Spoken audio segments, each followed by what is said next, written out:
¿Qué tal? Buenas tardes.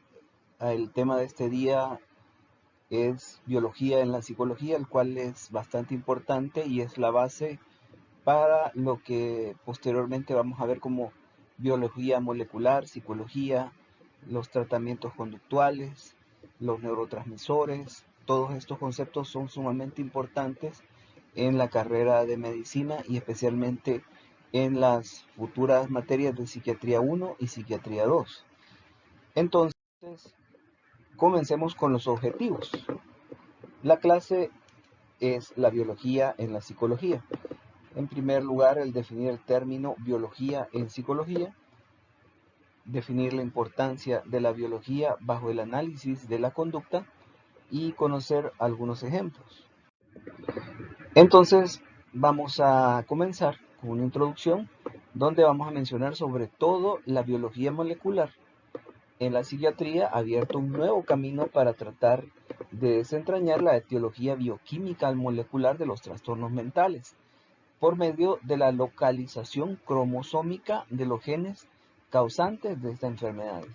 Aquí pues lo que habría que tener en cuenta es de que en el fondo lo que se quiere tratar es de que las conductas humanas, sean cual sean, la ira, la tranquilidad, el enojo, la risa y todo esto están determinados neuroquímicamente, porque es en base a la ausencia o aumento o consistencias normales de estas sustancias que muchas veces se dan algunas de estas alteraciones de conducta o alteraciones del estado de ánimo. Entonces, la biología molecular precisamente se trata de enfocar en esta forma de ver la conducta humana. Entonces, para eso, pues hay que hablar que nuestro cerebro posee dos características principales, sobre todo que lo diferencian de los cerebros de los demás animales o de los demás mamíferos en general. Tenemos un cerebro más grande y pues se ha descubierto de que la capacidad craneal va aumentando en cada generación un poquito cada vez más y la habilidad para utilizarlas en actividades de pensamiento de alto nivel, cosa de que no pueden realizarlas los animales en general. Entonces vamos a hablar un poquito de las definiciones. En cuanto a las definiciones, podemos hablar primero de las células gliales, que son las que dan soporte a la estructura del cerebro, cuidan de las neuronas para que puedan trabajar a su capacidad.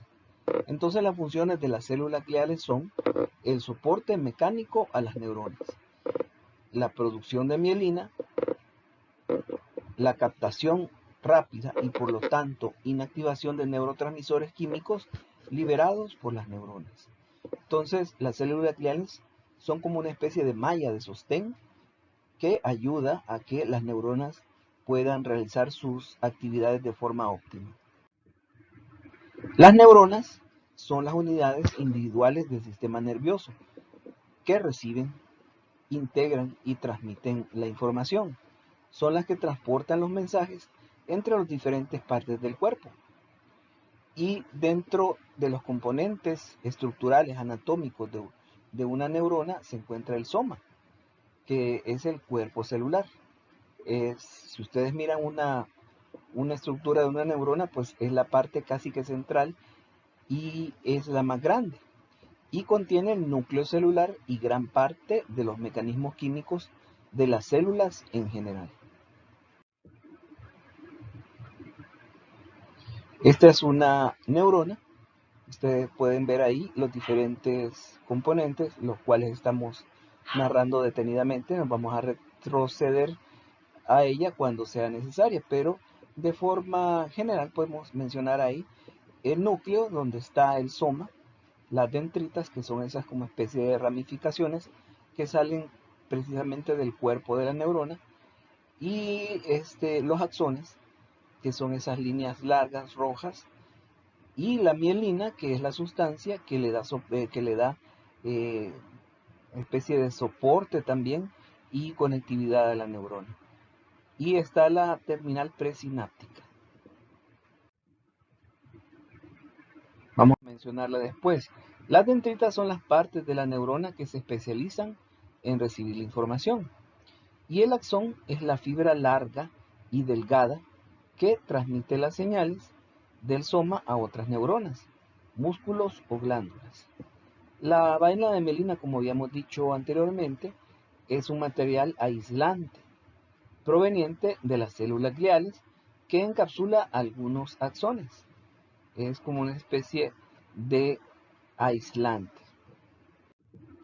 Entonces ahí tenemos el soma en el centro de la neurona.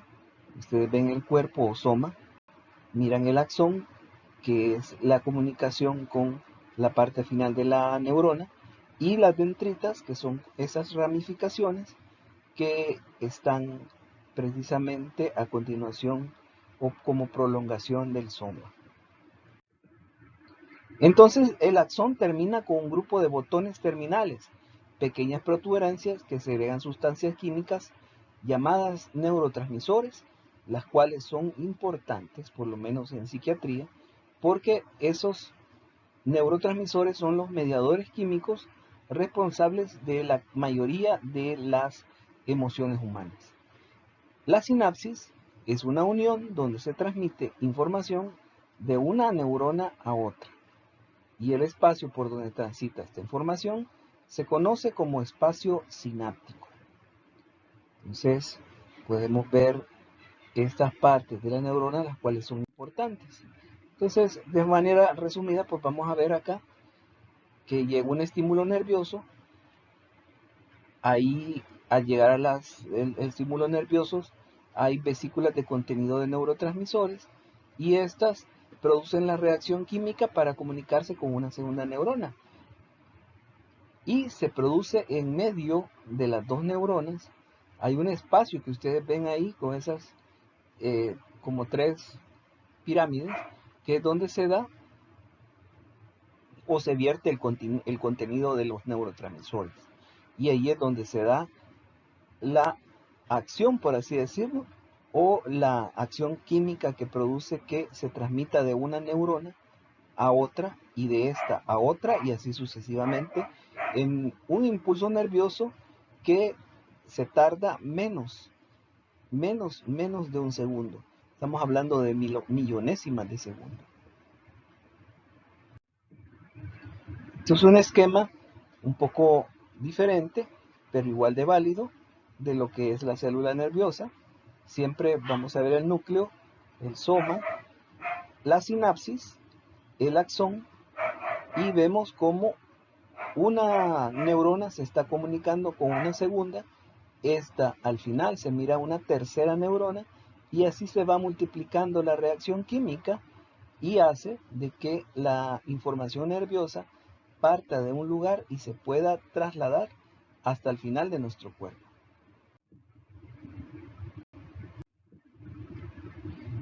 Entonces, esto es importante porque la neurotransmisión, la actividad nerviosa, es producto de toda esta neuroquímica celular que existe entre neurona y neurona.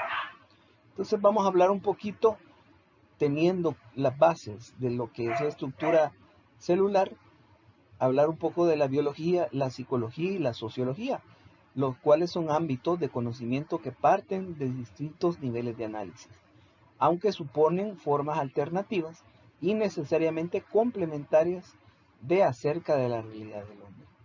Entonces, esa es una de las características del ser humano, de que realmente estamos tan bien hechos, de que la forma de cómo nos fuimos constituidos y cómo la evolución nos ha ido llevando, pues es bastante compleja, no es nada sencilla. Desde la perspectiva, muchos biólogos o titulados en psicología que trabajan desde postulados biológicos, con el avance científico se logrará en un futuro quizás no muy lejano explicar los comportamientos humanos gracias al mayor conocimiento de los mecanismos y procesos fisiológicos. Entonces, esta es una forma de ver el funcionamiento del ser humano a través del funcionamiento del cerebro, y dentro del cerebro, pues como unidad fundamental del sistema nervioso, está la neurona. Estas son definiciones de psicología. Vamos a ver ellos. Primero, la psicología es la ciencia que estudia la conducta humana y los procesos mentales de todos los animales: el estudio científico de la conducta, el estudio científico del comportamiento y los procesos mentales, y el estudio científico de la conducta y aplicaciones que surgen de estos conocimientos.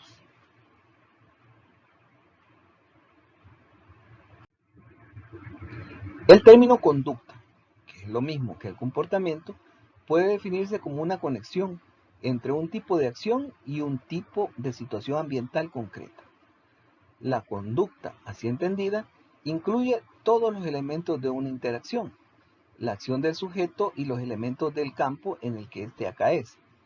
En consecuencia, se puede afirmar que la conducta es, por definición, aprendida, ya que el objeto de análisis no es tanto una acción como una conexión entre la respuesta y la situación ambiental concreta.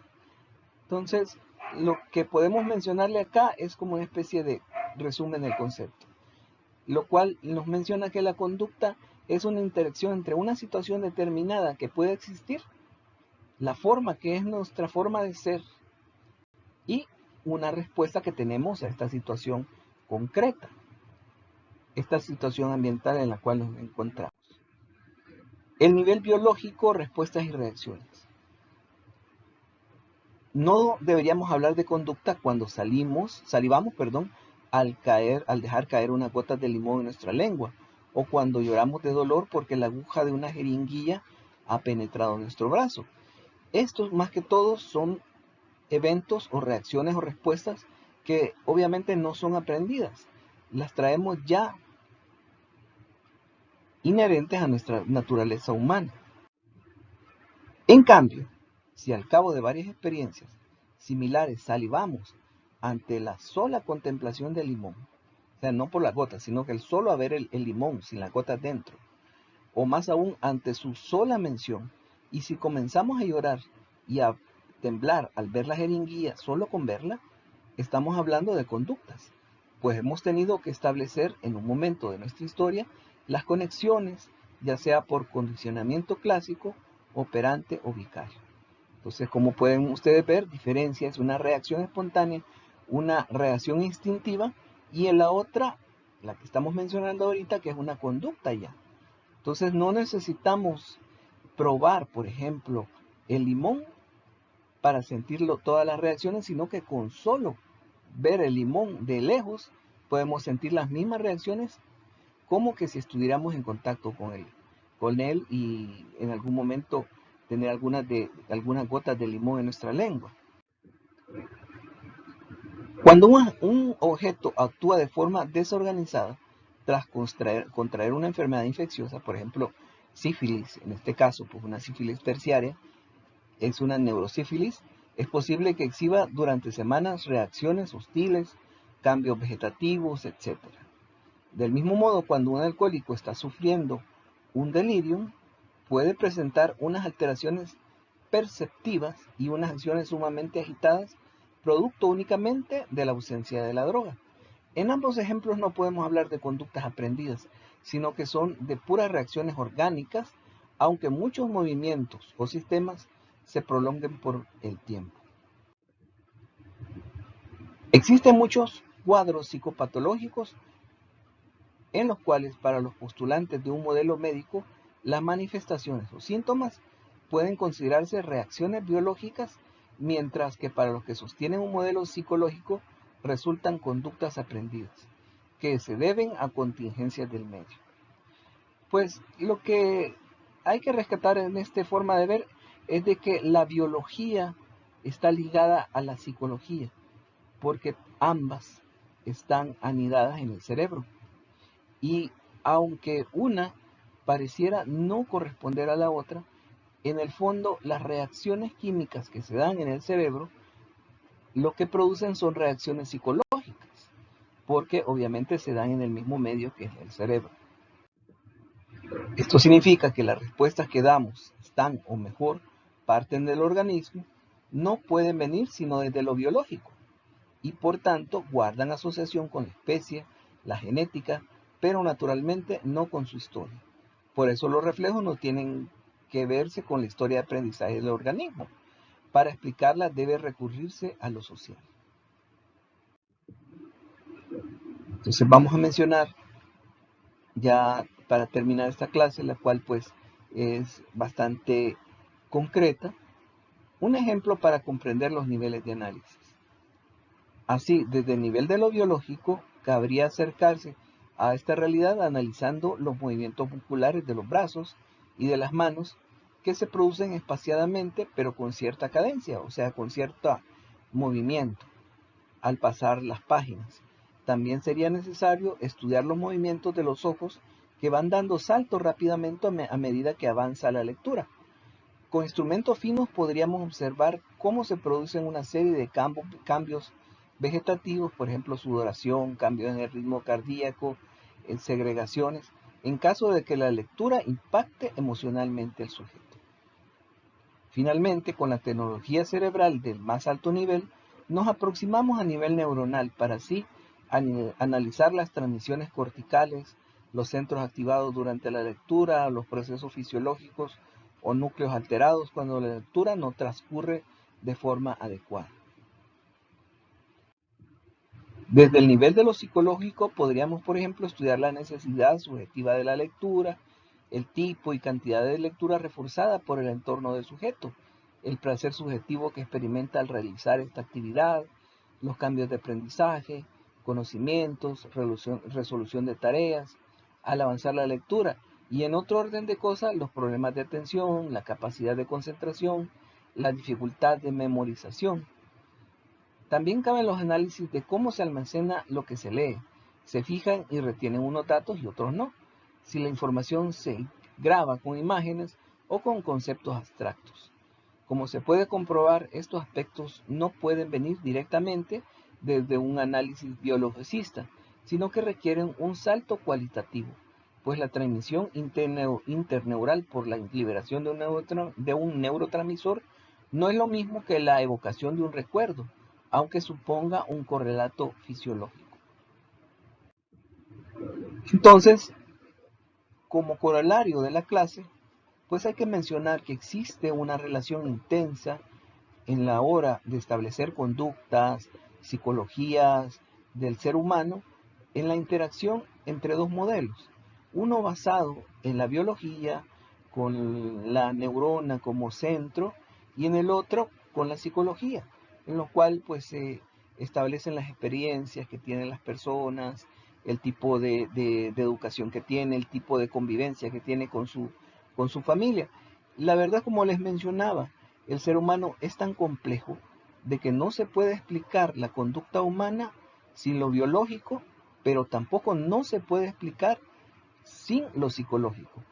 Entonces, para terminar la clase, pues les puedo decir de que el objetivo de la clase principalmente es establecer de que ambos sistemas, el psicológico, el biológico y en la clase anteriormente que habíamos visto que es lo genético, fusionados funcionan el ser humano con sus cualidades y defectos que nosotros miramos en nuestras materias que estudian sobre la conducta y la psicopatología humana. Entonces, agradeciéndoles la atención a la misma, pues espero de que haya sido de su agrado. Que tengan feliz tarde.